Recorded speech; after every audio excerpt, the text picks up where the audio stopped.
ನಮಸ್ಕಾರ, ಆದಾಬ್, ಜೈ ಭೀಮ್. ನಾನು ನಿಮ್ಮ ಭಾಗ್ಯನಾರಾಯಣ ಬೊಗ್ಗವರಪು. ನೀವು ನೋಡ್ತಾ ಇದ್ದೀರಿ ಸುದ್ದಿ ಸರ್ಕಲ್. ಮರಿ ಖರ್ಗೆ, ಪ್ರಿಯಾಂಕ್ ಖರ್ಗೆ ಅವರು ರಾಜ್ಯದ ಗೃಹ ಮಂತ್ರಿ ಆದ ನಂತರ ನಿರಂತರ ದಾಳಿಯನ್ನು ಮುಂದುವರಿಸಿದ್ದಾರೆ. ಯಾರ ಮೇಲೆ? RSS ಮತ್ತು BJP ಮೇಲೆ ದಾಳಿ ನಡೆಸ್ತಾ ಇರೋದು RSS ಮೇಲೆ. ಆದರೆ ಅದಕ್ಕೆ ಬೆನ್ನು ಕೊಡ್ತಾ ಇರುವಂತಹದ್ದು BJP. ಅವರ ಸಂಬಂಧಗಳು ಅವರಿಗೆ ಅರ್ಥ ಆಗಬೇಕು, ನಿಮಗೂ ಅರ್ಥ ಆಗಿರುತ್ತೆ. ಸೊ BJP ತಲೆ ಕೆರ್ಕೊಂಡು ಸುಸ್ತಾಗ್ತಾ ಇದೆ, RSS ತಲೆ ಕೆರ್ಕೊಂಡು ಸುಸ್ತಾಗ್ತಾ ಇದೆ. ಯಾಕೆಂದರೆ ಪ್ರಿಯಾಂಕ್ ಖರ್ಗೆ ತನ್ನ ದಾಳಿಯನ್ನು ನಿಲ್ಲಿಸ್ತಾನೆ ಇಲ್ಲ. ಪ್ರತಿಯೊಂದಕ್ಕೂ ಕೌಂಟರ್, ಪ್ರತಿಯೊಂದಕ್ಕೂ ಪ್ರತ್ಯುತ್ತರ ಮತ್ತು ಚಾಲೆಂಜುಗಳ ಮೇಲೆ ಚಾಲೆಂಜುಗಳು. ಈಗ ಹೊಸ ಚಾಲೆಂಜು, ನಾನು ನಿಮ್ಮ ಕಚೇರಿಗೆ ಬರೋದಾ, ನೀವು ನನ್ನ ಕಚೇರಿಗೆ ಬರೋದಾ, ನೀವೇ ನಿರ್ಧರಿಸಿ, ದಾಖಲೆಗಳನ್ನು ತಗೊಂಡು ಬನ್ನಿ ಅಂತ.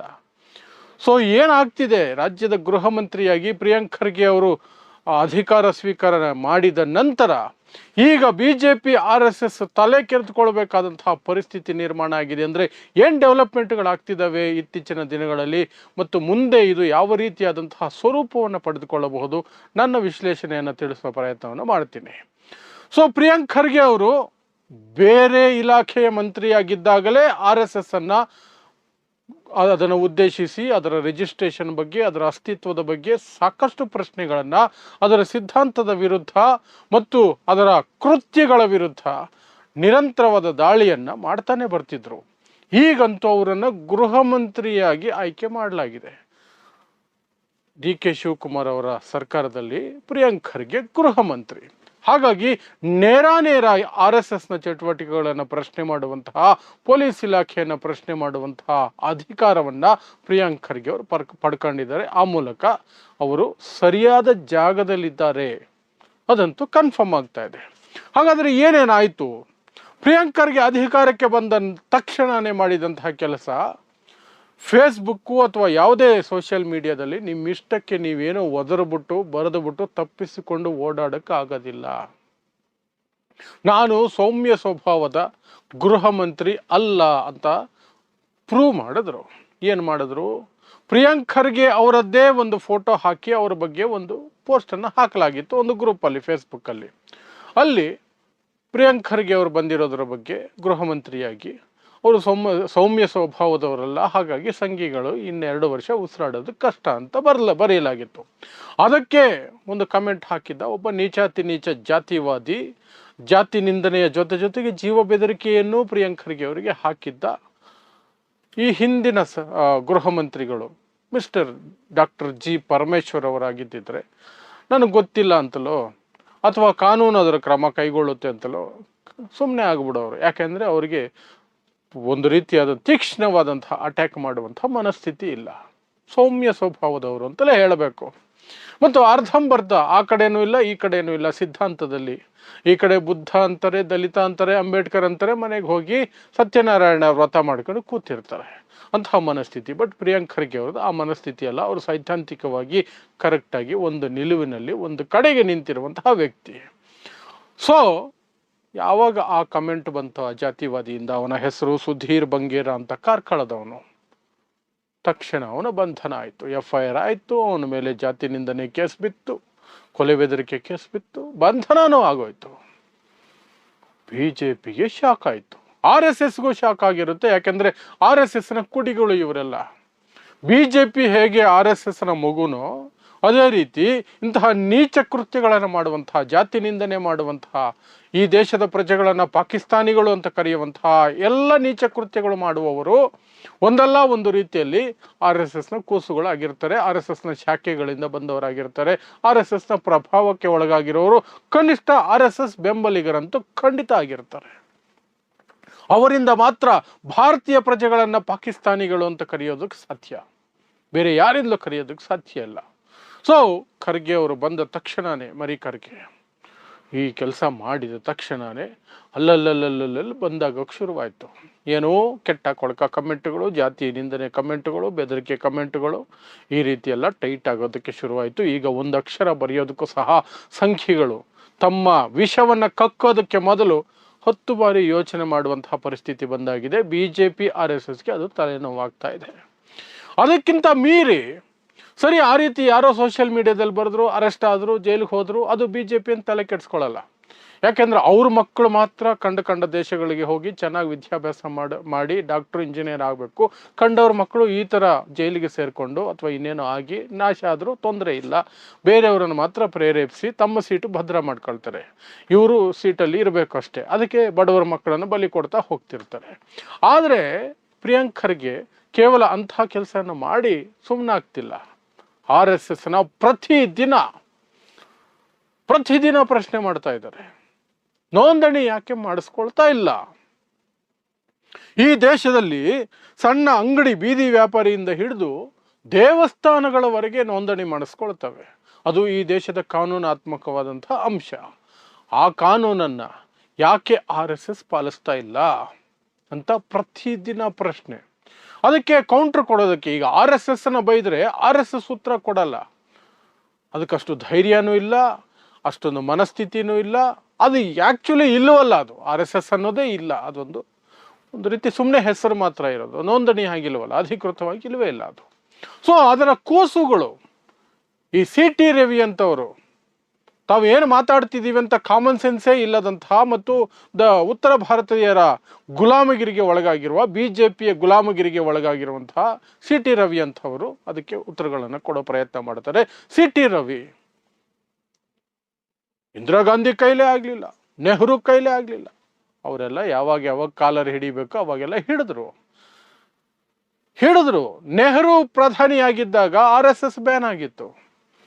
ಹೋಗಿ ಸರ್ದಾರ್ ವಲ್ಲಭಾಯ್ ಪಟೇಲ್ ಕಾಲು ಹಿಡಿದು, ಕೈ ಹಿಡಿದು, ಪತ್ರ ಬರೆದು, ಕ್ಷಮೆ ಕೇಳಿ ಏನೇನೋ ಮಾಡಿ ಆ ಒಂದು ಬ್ಯಾನನ್ನು ವಾಪಸ್ ಮಾಡ್ಕೊಂಡಿದ್ದು RSS. ಇಂದಿರಾ ಗಾಂಧಿ ಟೈಮಲ್ಲೂ ಬ್ಯಾನ್ ಆಗಿತ್ತು, ಎಮರ್ಜೆನ್ಸಿ ಟೈಮಲ್ಲಿ. ಮತ್ತೆ ಇಂದಿರಾ ಗಾಂಧಿಯನ್ನೇ ಹೊಗಳಿ, ಎಮರ್ಜೆನ್ಸಿಯನ್ನು ಹೊಗಳಿ, ಇಂದಿರಾ ಗಾಂಧಿಗೆ ಸಲಾಂ ಹೊಡೆದು ಆ ಬ್ಯಾನನ್ನು ವಾಪಸ್ ತಗೊಂಡ್ರು. ಇಷ್ಟೆಲ್ಲ ಆಗಿದೆ. ಆದರೆ ನೀವು ನೆಹರು ಇಂದನೇ ಆಗಿಲ್ಲ, ಇಂದಿರಾ ಗಾಂಧಿಯಿಂದನೇ ಆಗಿಲ್ಲ, ನೀವು ಮಾಡಿಬಿಡ್ತೀರಾ ನೋಡಿ. ಇಷ್ಟಕ್ಕೂ ಪ್ರಿಯಾಂಕ್ ಖರ್ಗೆ ಬ್ಯಾನ್ ಮಾಡ್ತೀನಿ ಅಂತ ಹೇಳಿಲ್ಲ. ಪ್ರಿಯಾಂಕ್ ಖರ್ಗೆಗೆ ಗೊತ್ತಿದೆ ಬ್ಯಾನ್ ಮಾಡುವಂಥದ್ದು ಸೆಂಟ್ರಲ್ ಗೌರ್ಮೆಂಟ್ ಪವರ್ಸು ಅಂತ. ಪ್ರಿಯಾಂಕ್ ಖರ್ಗೆ ಕೇಳ್ತಿರೋದು ಯಾಕೆ ನೋಂದಣಿ ಮಾಡಿಸಿಕೊಳ್ಳಲ್ಲ? ಸಣ್ಣ ಅಂಗಡಿಯಿಂದ ಹಿಡಿದು ಪ್ರತಿಯೊಬ್ಬರು ನೋಂದಣಿ ಮಾಡಿಸ್ಕೊಂಡು ಈ ದೇಶದಲ್ಲಿ ಸಂವಿಧಾನಾತ್ಮಕವಾಗಿ ಬದುಕ್ತಾರೆ. RSSಗೆ ಯಾಕೆ ಅದಿಲ್ಲ? ಈಗ ಒಂದು ಹೊಸ ಚಾಲೆಂಜನ್ನು ಸಹ ಹಾಕಿದ್ದಾರೆ. ನಾನೇ ಕೇಶವ ಕುರುಪಕ್ಕೆ ಬರೋದಾ RSSನ ಕಚೇರಿ, ಅಥವಾ ನೀವು ನನ್ನ ಕಚೇರಿಗೆ ಬರ್ತೀರಾ ನಿರ್ಧರಿಸಿ, ದಾಖಲೆಗಳನ್ನು ತಗೊಂಡು ಬನ್ನಿ. ಮೊನ್ನೆ ಹೇಳಿದ್ರು ದಾಖಲೆಗಳನ್ನು ಸಿದ್ಧ ಮಾಡಿಟ್ಕೊಳ್ಳಿ ನೋಂದಣಿ ಮಾಡಿಸ್ಕೊಳ್ಳೋದಕ್ಕೆ. BJP ಹೇಳ್ರಿ ನಿಮ್ಮ RSSಗೆ ಸಿದ್ಧ ಮಾಡಿಟ್ಕೊಳ್ಳಿ ಅಂತ. ಈ ರೀತಿ ಪ್ರತಿದಿನ ದಾಳಿ. CT ರವಿ ಹೇಳಿದ್ದಕ್ಕೆ CT ರವಿಗೆ ಪ್ರತ್ಯುತ್ತರ. CT ರವಿಗೆ ಇತಿಹಾಸನೇ ಗೊತ್ತಿಲ್ಲ, RSS ಬ್ಯಾನ್ ಆಗಿರೋದ್ರ ಬಗ್ಗೆ ಗೊತ್ತಿಲ್ಲ. ಸಾವರ್ಕರ್ ಪೆನ್ಷನ್ ತಗೊಂಡು ಬದುಕ್ತಾ ಇದ್ದಂತಹ ವ್ಯಕ್ತಿ ಯಾರಿಂದ? ಬ್ರಿಟಿಷರಿಂದ ಅಂತ ನೆನಪಿಸುವಂಥ ಕೆಲಸವನ್ನ ಪ್ರಿಯಾಂಕ್ ಖರ್ಗೆ ಅವರು ಮಾಡಿದ್ದಾರೆ. ಸೊ ಪ್ರಿಯಾಂಕ್ ಖರ್ಗೆ ಅವರ ಈ ಡೇ ಟು ಡೇ ಅಟ್ಯಾಕ್ ಇದೆಯಲ್ಲ ಮತ್ತು ಕೌಂಟರ್ ಅಟ್ಯಾಕ್ ಇದೆಯಲ್ಲ, ಅದು BJP ಮತ್ತು RSSಗೆ ತಡೆಯೋಕ್ಕೆ ಆಗ್ತಿಲ್ಲ. ಅವರು ಒಂದು ಬಾಯಿ ಮುಚ್ಕೊಂಡಿರೋಕ್ಕಾಗಲ್ಲ. BJPಯವರು RSSನ ಏನಾದರೂ ಅಂದಾಗ BJPಯವರು ಬಾಯಿ ಬಿಟ್ಟಿಲ್ಲ ಅಂದರೆ RSS ಅವರು ತಲೆ ಮೇಲೆ ಹೊಡಿತಾರೆ BJPಗೆ. ಏನಕ್ಕೆ ನಿಮ್ಮನ್ನು ಇಟ್ಕೊಂಡಿರೋದು ನಾವು ಅಂತ. ಈ ಕಡೆ BJPಯವರು ಮಾತಾಡಿದ್ರೆ ಸುಮ್ಮನಿರುವಂಥ ಮನಸ್ಥಿತಿಯ ಗೃಹ ಮಂತ್ರಿ ಇಲ್ಲ. ಪ್ರಿಯಾಂಕ್ ಖರ್ಗೆ ಅದಕ್ಕೆ ಪ್ರತ್ಯುತ್ತರ ಇನ್ನೂ ಖಾರವಾಗಿ, ಇನ್ನೂ ಕಠಿಣವಾಗಿ ಕೊಡ್ತಾ ಇದ್ದಾರೆ. ಎಲ್ಲವನ್ನು ಮತ್ತೆ ನೆನಪಿಸ್ತಾ ಇದ್ದಾರೆ. ಸಾವರ್ಕರ್ ಪೆನ್ಷನ್ ತಗೊಂಡು ಗುಲಾಮಗಿರಿ ಮಾಡಿದ್ದನ್ನು ಸಹ ಆಗಾಗ ನೆನಪಿಸೋ ಮೂಲಕ ಆ ಪೆನ್ಷನ್ ಅನ್ನೋದನ್ನು ಜನರ ಮನಸ್ಸಲ್ಲಿ ಅವಾಗ ಮತ್ತೆ ಹಾಕ್ತಿದ್ದಾರೆ. ಈಗ ಈ BJPಯವ್ರಿಗೆ ಪೀಕ್ಲಾಟ ಆಗ್ಬಿಟ್ಟೈತೆ. ಏನು ಮಾಡೋದು? ಉತ್ತರ ಕೊಟ್ಟರೆ ಈ ರೀತಿ ಹೇಳ್ಕೊಂಡು ಬರ್ತಾರೆ. ಉತ್ತರ ಕೊಡದೆ ಹೋದರೆ RSS ಅವರು ಸಿಟ್ಟಾಗ್ತಾರೆ, ಗುರಾಯಿಸ್ತಾರೆ ನಮ್ಮನ್ನು. ಏನಕ್ಕಿದ್ದೀರಿ ನೀವು, ಬದುಕಿದ್ದೀರಲ್ಲ ವೇಸ್ಟ್ ಬಾಡಿಗಳು ಅಂತ. ಆ ಪರಿಸ್ಥಿತಿ ಬಂದಿದೆ. ಸೊ ಆ ಕಾರಣಕ್ಕೆ ಈಗ BJP RSS ಎರಡೂ ತಲೆ ಕೆರ್ಕೊಂಡು ಕೂತ್ಕೊಂಡಿದ್ದಾವೆ. ಏನು ಮಾಡೋದು ಈಗ? ಈ ಮನುಷ್ಯನ ಏನು ಮಾಡೋದು? 2 ವರ್ಷ ಇದೇ ಬಾಳ ನಮ್ಮದು. ಮಾತಾಡಿದ್ರೆ ಪೆಟ್ಟು ಎಕ್ಸ್ಟ್ರಾ ಬೀಳುತ್ತೆ, ಮಾತಾಡದೆ ಹೋದರೆ ಸುಮ್ಮನಾದರೆ ಅವಮಾನ ಆಗತ್ತೆ. ಅಂತಹ ಪರಿಸ್ಥಿತಿಯನ್ನು ಈ ರಾಜ್ಯದ ಗೃಹ ಮಂತ್ರಿ ಪ್ರಿಯಾಂಕ್ ಖರ್ಗೆ ಅವರು BJP ಮತ್ತು RSS ಎರಡಕ್ಕೂ ತಂದಿಟ್ಟಿದ್ದಾರೆ. ಸೊ ಅವರ ವಿರುದ್ಧ ವೈಯಕ್ತಿಕ ನಿಂದನೆಗಳು, ಅವರೇನು ವಿದ್ಯಾಭ್ಯಾಸ ಇಲ್ಲ, ಹಾಗಿಲ್ಲ ಹೀಗಿಲ್ಲ ಅಂತ ಮೋದಿ ಭಕ್ತರು ಕೇಳ್ತಾ ಇದ್ದಾರೆ ಇನ್ನೊಬ್ಬರು ವಿದ್ಯಾಭ್ಯಾಸದ ಬಗ್ಗೆ. ಸೊ ಅವರ ಯೋಗ್ಯತೆ ಏನು ಅನ್ನೋದು ನೀವು ಅರ್ಥ ಮಾಡ್ಕೊಳ್ಬೇಕು. ಮೋದಿ ಭಕ್ತರು ಯಾರನ್ನಾದರೂ ವಿದ್ಯಾಭ್ಯಾಸದ ಬಗ್ಗೆ ಟೀಕೆ ಮಾಡುವಂತಹ ಒಂದು ನೈತಿಕತೆಯನ್ನು ಹೊಂದಿರ್ತಾರ? BJPಯವ್ರು ಹೊಂದಿರ್ತಾರ? ಇಲ್ಲ. ಸಗಣಿಯಿಂದ ಗಂಜಲದಿಂದ ಕ್ಯಾನ್ಸರ್ ವಾಸಿಯಾಗುತ್ತೆ ಅಂತ ನಂಬುವಂತಹ ಮೂಢರಿಂದ ಇನ್ನೊಬ್ಬರಿಗೆ ನೀವು ಏನು ಓದಿದ್ದೀರಿ ಅಂತ ಕೇಳುವಂತಹ ಪರಿಸ್ಥಿತಿ ಅಂದರೆ ಅದನ್ನು ಯಾರಾದರೂ ಒಪ್ಪೋದಕ್ಕೆ ಸಾಧ್ಯ ಇದೆಯಾ? ಹಾಗೆ ಹೀಗೆ ಅಂತ ಹೇಳಿ ಪರ್ಸ್ನಲ್ ಅಟ್ಯಾಕ್ ಮಾಡ್ಕೊಂಡು ಓಡಾಡ್ಕೊಂಡಿದ್ದಾರೆ. ಪರ್ಸ್ನಲ್ ಅಟ್ಯಾಕ್ ಮಾಡಿದವ್ರ ಬೇರೆ ಕೇಸ್ಗಳು ಆಗ್ತಿದ್ದಾವೆ. ಸೊ ಈಗ RSS BJP ಏನು ಮಾಡಬೇಕು? ಸಂದಿಗ್ಧತೆಯಲ್ಲಿದ್ದಾರೆ, ಕನ್ಫ್ಯೂಷನಲ್ಲಿದ್ದಾರೆ. ಏನು ಮಾಡೋದಪ್ಪ ಈ ಗೃಹ ಮಂತ್ರಿನ ಅಂತಹ ಪರಿಸ್ಥಿತಿ ಸದ್ಯಕ್ಕೆ ನಿರ್ಮಾಣ ಆಗಿದೆ. ಸೊ ಇದು ಇಲ್ಲಿಗೆ ನಿಲ್ಲೋದಿಲ್ಲ, ಖಂಡಿತ ಮುಂದಕ್ಕೆ ನೆಕ್ಸ್ಟ್ ಸ್ಟೇಜ್ಗೆ ಹೋಗುತ್ತೆ. ಪ್ರಿಯಾಂಕ್ ಖರ್ಗೆ ಅವರು 100% RSSನ ಬೆನ್ನು ಬೀಳೋದು ಗ್ಯಾರಂಟಿ. RSSನ ದಿನ ಬೆಳಗಾದರೆ ಕೆಣಕೋದು, ಕ್ವಶನ್ ಮಾಡೋದು ನಿರಂತರವಾಗಿ ನಡೆಯುತ್ತೆ. ಎಲ್ಲಿಯವರೆಗೆ ಈ RSS ಈ ದೇಶದ ಸಂವಿಧಾನಕ್ಕೆ ಒಂದು ರೀತಿ ಗೌರವ ಕೊಟ್ಟು ನೋಂದಣಿ ಮಾಡಿಸ್ಕೊಳ್ಳೋದಿಲ್ವೋ ಅಲ್ಲಿಯವರೆಗೆ ಅಟ್ಲೀಸ್ಟ್ ಪ್ರಿಯಾಂಕ್ ಖರ್ಗೆ ಪವರಲ್ಲಿರುವಂತಹ ಏಕೈಕ ವ್ಯಕ್ತಿ ಆದರೂ ಪ್ರಶ್ನೆ ಮಾಡ್ತಾರೆ. ಇದು ಎಲ್ಲ ಕಡೆ ವ್ಯಾಪಿಸ್ಬೇಕು. ಎಲ್ಲಿ RSS ಕಾರ್ಯಕ್ರಮ ನಡೀತಿದ್ರು ಸಹ ಅಲ್ಲೋಗಿ ಒಂದು ಪ್ರಶ್ನೆಯನ್ನು ಪತ್ರಕರ್ತರಾದರೂ ಕೇಳಬೇಕು, ಸಾರ್ವಜನಿಕರಾದರೂ ಕೇಳಬೇಕು. Why don't you register? ನಿಮಗೆ ರಿಜಿಸ್ಟರ್ ಆಗೋದಕ್ಕೆ ಏನು ದಾಡಿ?